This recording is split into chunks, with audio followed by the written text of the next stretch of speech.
And I will not divulge the gender of her. So you have to keep guessing. Yes. Something tells me I was right.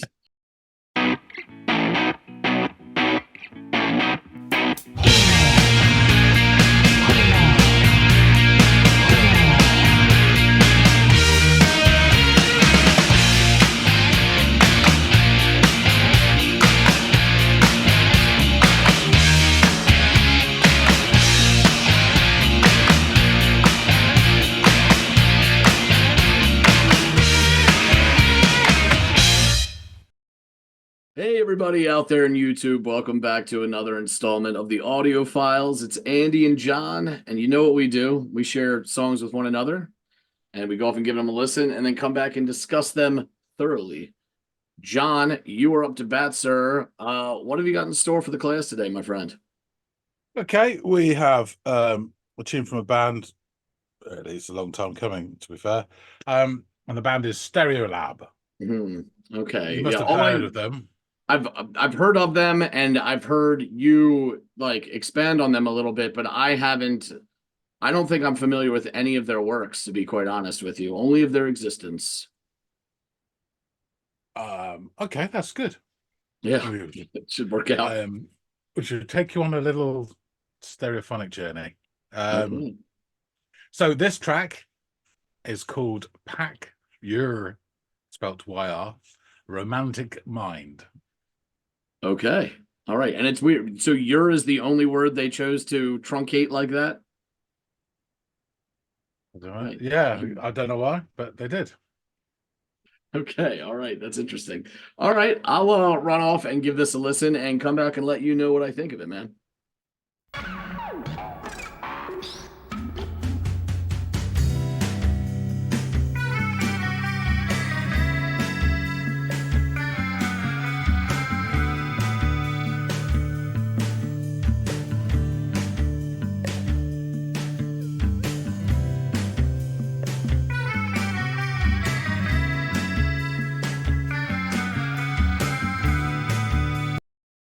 Loving this bass and that little tranquil bit of guitar there. It sounds lovely. The interesting disparate sounds to start things off was also a head scratcher, but a good way, right? Not like what the hell were they doing, but like where could they go from here? Lasted all but 2 seconds maybe, and then everything kind of fell into place. Yeah, good so far. The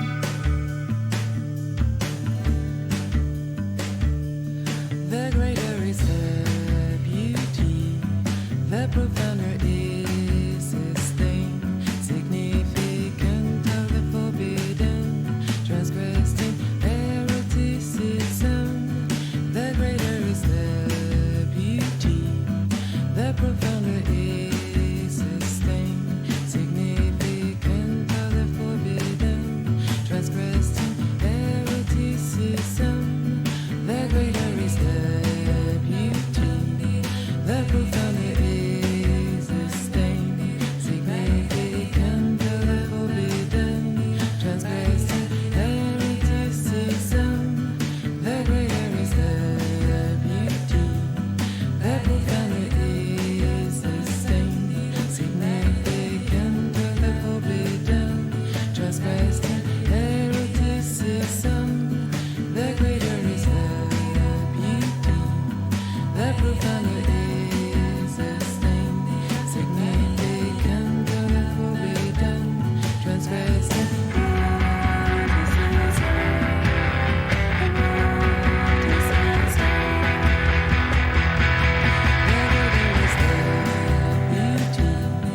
the profounder is the stain, significant of I liked that bit there, and I'm just reading this transient random noise burst with announcements, and to some degree that could describe what I've heard thus far. But there's so much more than that too.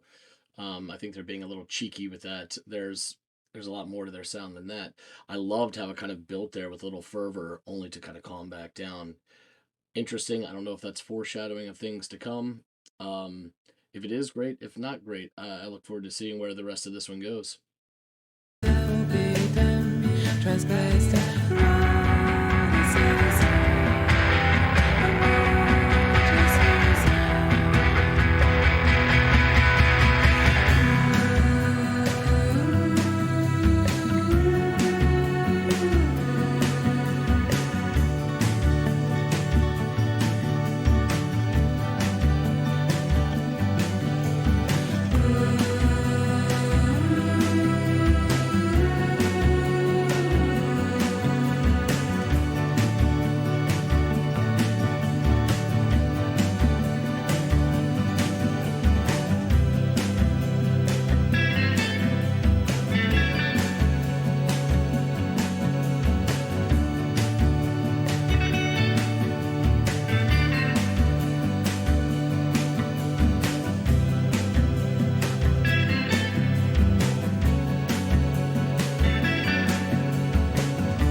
fade out.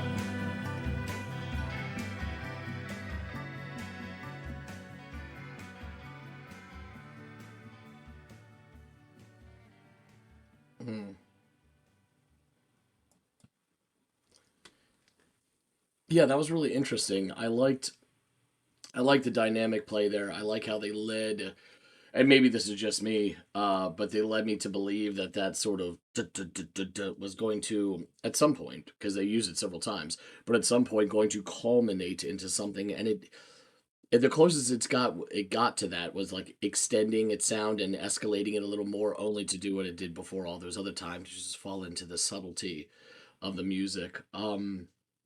Yeah, it was fun, interesting. I want to give this another listen, kind of let all this wash over me again. Look out for some of the smaller details lower in the mix. Um, but there is something, I don't know, kind of charming about this and how they tinker with these little sounds and everything and play with dynamics and maybe even audience expectations. Again, I don't know if I'm just speaking for myself or if I'm speaking to their intent, but that was the vibe I got from it. Yeah, this was a good, interesting first listen to Stereolab. Um, I'd be interested to hear what John has to say about this one, why he chose this as my first experience with them, and what more he can say about the band and the song. But let's get back to him. So you're back. I am. I am. Well done, you. Yeah, And thank you. I what almost did got you lost. think? Um, Down in your underground nuclear shelter. yeah, exactly.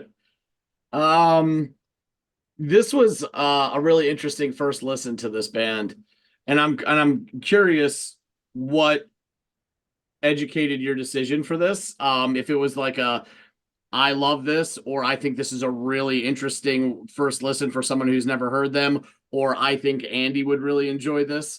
Um, I did enjoy it, but I would like to give it another couple listens to see if I can enjoy it more than what I did on the first go round.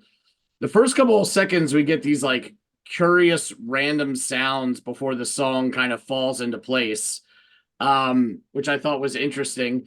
And we've got some great little groovy, like this great little groovy bass line that kind of carries the song forward with this bright, almost tranquil sounding, what I believe is a guitar lick over top of this little shuffling drum beat that they develop. It's almost jazzy in a way, or jazzy adjacent. There is almost this for me, and I know I've gotten pushback before when I've struggled with vocalists. But there is sort of this androgynous nature to the vocal delivery that for some reason I got hung up on a bit. And by that I mean I was like trying to figure out the gender of the vocalist and whether or not the voice, because the voice occupied this gray area between higher registered male vocalist and sort of lower, almost deadpan registered female voice. And I'm inclined to say it's the latter and not the former.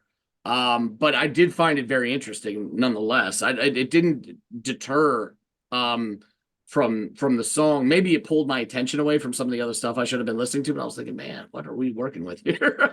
Not that it matters one way or another. Yeah, I think I could see that. I think if you're familiar with this sound, because there's a lot of it around, but I think it's more over this side of the pond, that sort of vocals, because it stems from a European sound. And I will not divulge the gender of her. So you have to keep guessing. Yes. Something tells me I was right. So there are, speaking of her voice, there were some lovely harmonies that were provided. It's two ladies. Oh, it's two different ladies. Okay, all right, even cooler. So yeah, the way that they layered those one over top of the other, and they kind of like go off in divergent paths as it sort of like culminates. I really, really enjoyed that a lot, and they worked really, really well together. There's this edgy fervor that builds tension before subsiding back into the preceding gentle motif. It is the subtle portion of an otherwise very subtle song, and that part kept fucking with me because this would be like a reoccurring mechanism in the song. Yeah. And sometimes, and it felt, at least for me, that they elongated it at times, especially Yes. as the song progressed. And with Yes. each time, like, and this is an American metaphor here, but like Lucy pulling the football from Charlie Brown, I kept thinking that it was going to like and open into this sonic explosion, Yeah. and And it it never just does. no, it just wouldn't do that for me. And that's okay, and that's clever. And that's why I think I need a subsequent listen, so that expectation is now dead and I can go in there with new ears. But every time it kept going something, you like, I'm sure my face is like, and then nothing happened. So I thought that was actually really interesting and kind of a like obviously intentional, right? So they're toying with the listener, and that's something that's kind of intriguing and cool. You find that with writers sometimes that can write you into thinking that something's going to happen, and then they button hook you, and you're like, what the fuck? So they did that with me there, and I thought that was really, really cool. So there's shortly after we get treated to this charming little bit of lead guitar, if you will, that almost has a hint of timidity to it that makes it that much more interesting. There wasn't a lot of confidence in that guitar, and yet for that I found it charming and unpretentious. So Mm. the edgy build-up bit continues to toy with me as the song progresses, because it seems to build longer and, dare I say, louder in later iterations of it, but still no sonic payoff in the form of opening up and expanding. Then we get this Nintendo video game-esque soundtrack bit on the keys that then shift back into one of these extended build-ups that carries the song back to a softer motif that transitions to a nice fade out. And I didn't catch much of the lyrics, but I am not wholly sold on this yet. I'm interested, but I'd like to give this another listen. I really did, however, enjoy their playing with sound dynamics on this one, and again, expectations that they intentionally build in the listener to then kind of undermine or usurp and kind of, leave you scratching your head, but in a kind of a good way, like, oh, they fucking got me. I should say that it dawned on me about halfway through this track, the words transient random noise bursts with announcements were scrolled across the top of the thumbnail. I assume the album cover, and I think that's confirmation hanging behind you. And I have to say, it made me smile, right? Because like it certainly applies to some of what I heard, but it also smacks of a little self-deprecation, kind of having fun at their own expense, or perhaps an oversimplification of their sound as a whole.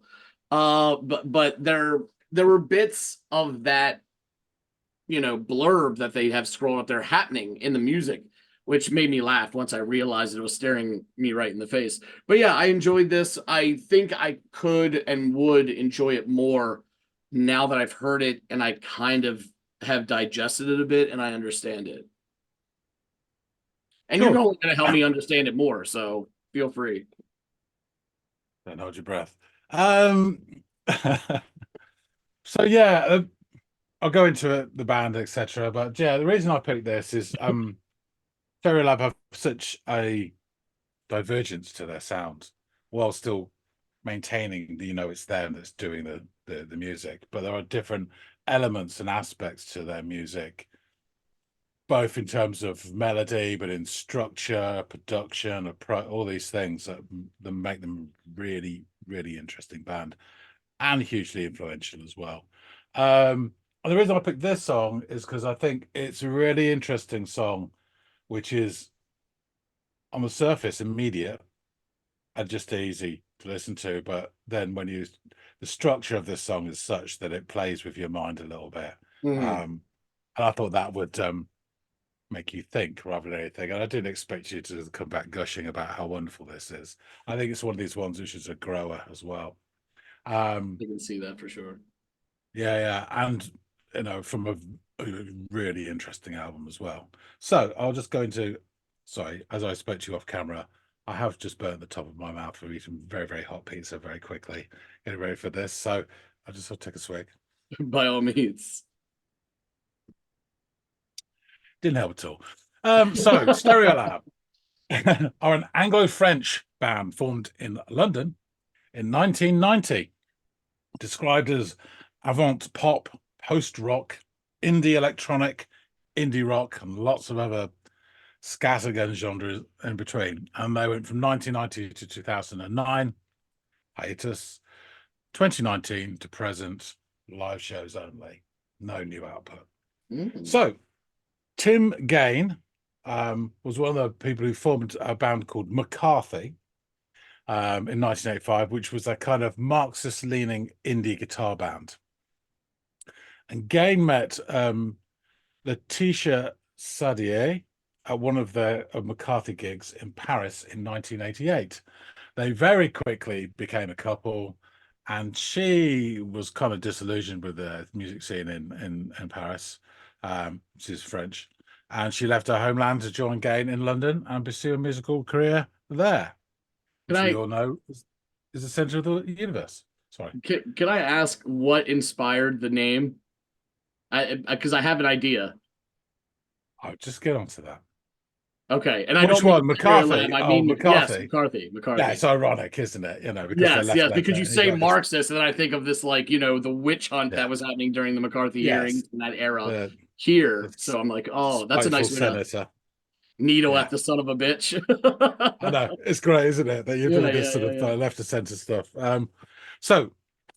She actually sang on the third and final McCarthy album in 1990, and then the band split. I don't think it was related to her involvement.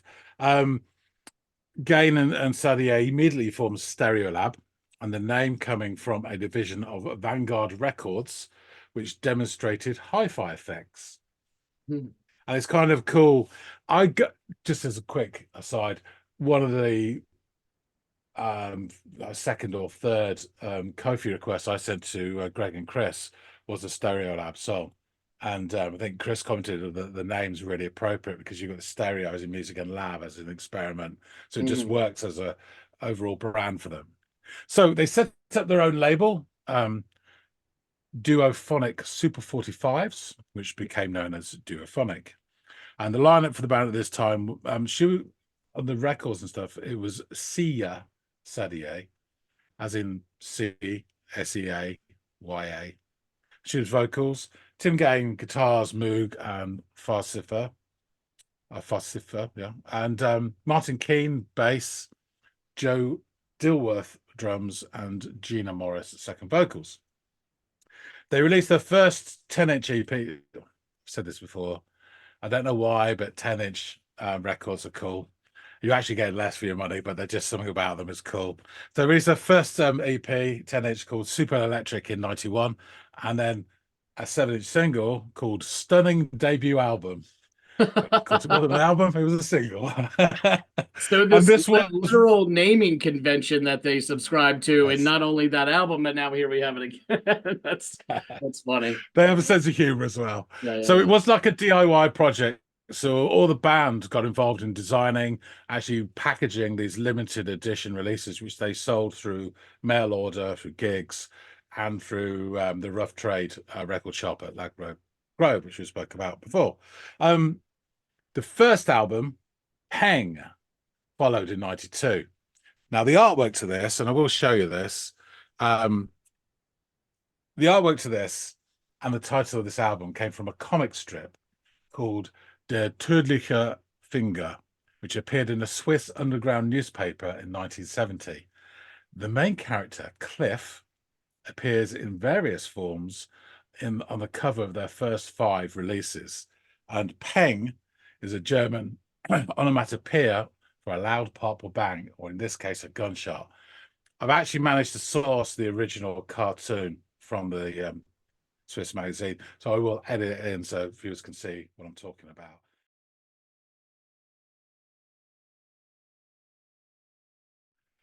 So this is the album Peng. You can see Peng. Yep. And that is Cliff. More on him later. I'll show you. Yeah, I'll show you some. I've not got much of their early stuff because some of it's a bit rare or whatever. So yeah, the band's musical evolution has been remarkable. So their reference points are on full display, particularly in their early work. but the journey which has fermented them into something unique has been, I think, really special. And just about the band, like All Music wrote, no other artist of its generation fused the high-minding daring of the avant-garde and the lowbrow infectiousness of pop with as much invention, skill, and appeal. So the sounds you can hear on their early output ranged, and like Pang and some of the other EPs and stuff, range from Velvet Underground, sort of like droning from the first two Underground records, the motoric sounds of Can and especially Noi, 50s and 60s easy listening, European 60s bubblegum pop, through to Mexican lounge music, Brazilian music, particularly bossa nova, like almost a whole album on that, Burt Bacharach, Philip Glass, Steve Reich, and there's some good old-fashioned heavy indie guitar noise, almost bordering on shoegaze. I like. The band have also used vintage analog equipment, keyboards, synths like Moog and Farfisa, so they do all that to get different sounds. So this track is from their second album, as you mentioned, Transient Random Noise Burst with Announcements, 1993, which was on Duophonic and also Elektra Records, and it was kind of their major label debut, where they signed Elektra for American distribution. The lineup at this point was still Tim Gain, guitar, Vox organ, Moog synthesizer, bongo, drums, tambourine. She's now listed as Letitia Sadier, vocals, Vox organ, guitar, tambourine, Moog synthesizer. Duncan Brown, bass, guitar, twang, vocals. Mary Hansen, vocals, tambourine, guitar. That was the secondary voice you heard. Okay. Sean O'Hagan, farcifer and Vox organs and guitar.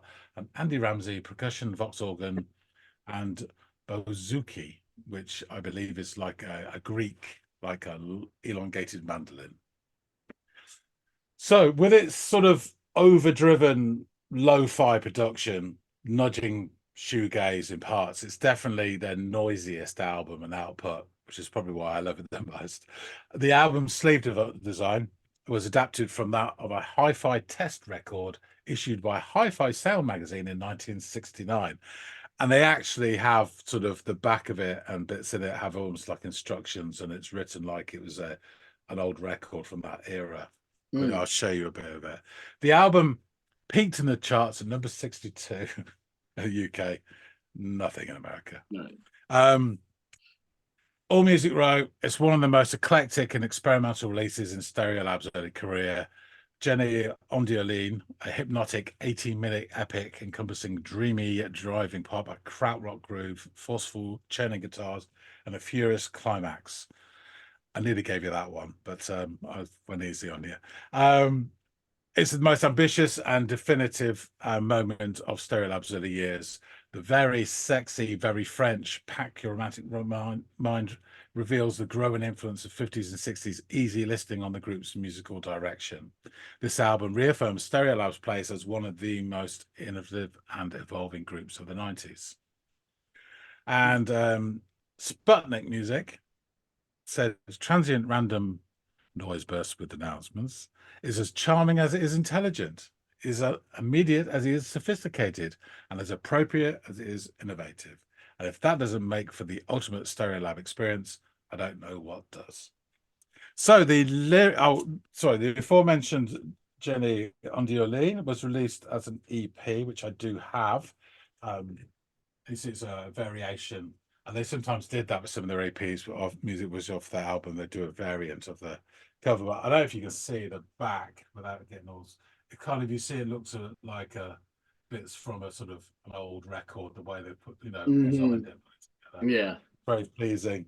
Yeah, and that's got French disco. That's the version of French disco I absolutely adore. And that was the fourth track on this is the one that I got very impressed to listen to. So there you go. The lyrics,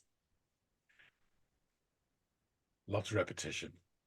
I cannot do it the same as her in her and the French accent, but hello. So she sings, the greater is the beauty, the profounder is the stain, significant of the forbidden, transgressed in eroticism. She sings those 4 lines 4 times. And then she sings, the greater is the beauty, the profounder is the stain, significant of the forbidden, transgressed in eroticism. So just basically repeating the last word twice. Does that twice. Then ooh, ooh, ooh, ooh, ooh, ooh. And then it's back to the greater is the beauty, the profounder is the stain, significant of the forbidden, transgressed in eroticism. A couple more times. Ooh, la la la la la, ooh la la la la, ooh la la la. You get it. Yeah. The bit I really adore, I do love that sort of loungy 60s. It's that sort of chic, cool pop. They've got a couple of gouloirs on the go, haven't they? And probably, in black and white as well, staring out the window of a cafe. It's that kind of feel to it. But there's a lovely bit that happens after the sort of, it's almost like someone shaking you by the head when it goes dun, dun, dun, dun, dun, like you're right, you do wait for it to explode and it doesn't. Yeah. But it goes back into this ooh, and there's I think it's an acoustic guitar at the top just picking notes really gently. You have to whack it to hear it. I just think that is just gorgeous. But and I just love the feel of it. And it is it's quite an easy song compared to some of their others. Yeah. So this song actually does include portion of the song "Strangers in the Night" by Bert Kemper. I couldn't really work out which bits were, but he wrote the original song, which Sinatra made famous in '66. Yep. The song was actually re-recorded because the original version had samples from a song called "Microbes" by George Harrison, and Apple wouldn't clear it, so That checks they out. can be right assholes.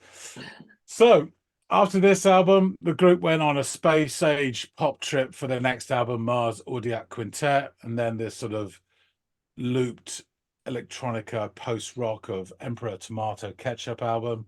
And then it was like bossa nova 60s pop for Dots and Loops, which is a lot of people's favorite album of theirs. But I mean, and that Dots and Loops was the first one that actually hit the American market with the dizzying heights of 111 on the charts. All of these albums were really critically acclaimed, and depending on your taste and what you go for, they made various album of the decade lists. It sounds like the common denominator is just experimentation, because they're playing with all these Exactly. different sounds, but the through line is let's tinker Yeah. with them and make them our own for this, Yeah. unique album. It's experimentation, eclectic, and eccentric. I mean, it's the 3 E's. Yeah. So despite receiving critical acclaim and a sizable fan base, commercial success has eluded the group. When I just threw it down here, but when this EP started, getting into the charts in the UK, financial issues prevented the band from printing enough records to satisfy demand, so it never got any higher, so they didn't have enough records to sell. Right, So it kind of sums it up. And then Elektra Records was closed down by Warner Brothers in 2004, and Stereolab dropped from apparent poor sales.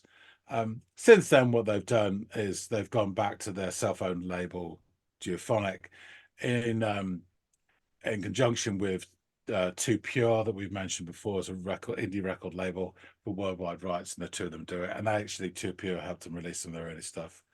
On the 9th of December 2002, Mary Hansen was killed when she was hit by a truck while riding her bicycle in London. She was 36.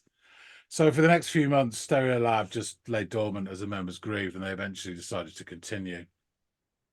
And then in 2009, Stereolab manager Martin Pike announced a pause in their activities for the time being. He said it was an opportune time for the members to move on to other projects, and they did all go off and do various things and set up their own stuff and work with other people. And then they came back together in 2019 and announced a tour of Europe and the United States, which coincided with expanded and remastered reissues of several of the albums, of which I've now got on vinyl. So in total, Stereolab have done 10 studio albums, the last one in 2010. They've also released 5 compilation albums and of rarities and other stuff under the umbrella title of Switched On. And this is the first one, which has our friend Cliff on again. Okay. And Yeah. that's basically got all the songs from the first 2 EPs and the fantastic single super debut album. And it's just really cool. And so they've collected rare stuff. So volumes 2 to 5 are called Switched On, Refried Electroplasm, Aluminium Tunes, Electrically Possessed, and Pulse of the Early Brain. So they're a really interesting band. And I think I'm going to pick some other stuff of different styles and feed it away. We'll see what the fucks out there think. Cool. Sounds good. No, thanks for Okay. sharing. This was an interesting listen for sure. One that I'll be happy to revisit. Yeah, they've definitely got an intellectualized approach, but fun as well and quirkiness. So yeah, there's plenty to go at. I'll wrap things up. Thanks again so much, Andy. Folks out there, let us know what you think. I'm sure there's loads of people. I'm really familiar with Stereolab up to Dots and Loops. I stopped listening. I heard Sound Dust, didn't really like it as much. So let us know what you think about Stereolab, about this song. We'd love to hear from you. If you like this, please do hit the like button. And if you haven't subscribed already, please do. We really support anyone. I really appreciate anyone who supports the channel. And we're slowly trudging along with the numbers climbing bit by bit, every day in every way, getting stronger, etc. So yeah, that being said, thanks again so much for watching. I will see all of you on the next episode of the Audiophiles. See you guys.